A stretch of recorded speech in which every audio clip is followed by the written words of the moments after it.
Welcome to this video on why the ECB will probably cut policy rates again already in 2 weeks. The ECB usually changes its interest rates only once a quarter when it releases its new projections for inflation and GDP. But on Monday, ECB President Christine Lagarde held out the prospect of another rate cut at the next Governing Council meeting in just 2 weeks' time. We therefore changed our forecast immediately after Lagarde's speech and now expect an additional rate cut of 25 basis points at the next meeting. We now expect a deposit rate of 2.5% for the middle of next year, previously 2.75%.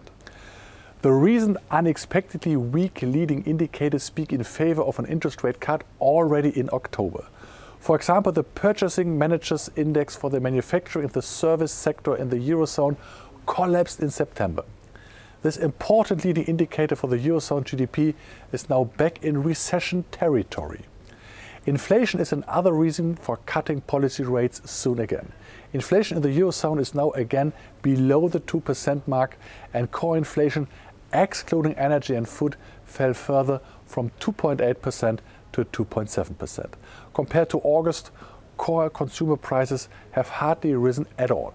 This may also be due to the significant fall in energy prices, which usually has an impact on certain components of core inflation, for example, transport services.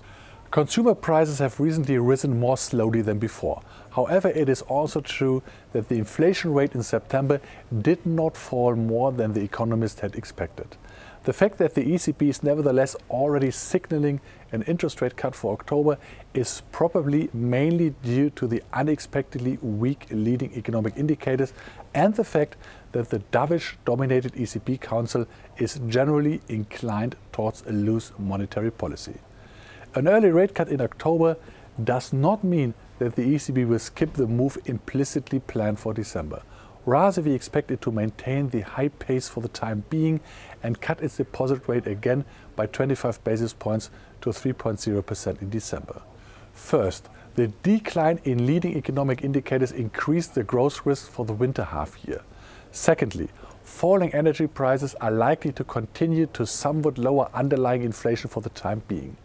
Thirdly, the ECB Governing Council tends to favor a loose monetary policy anyway.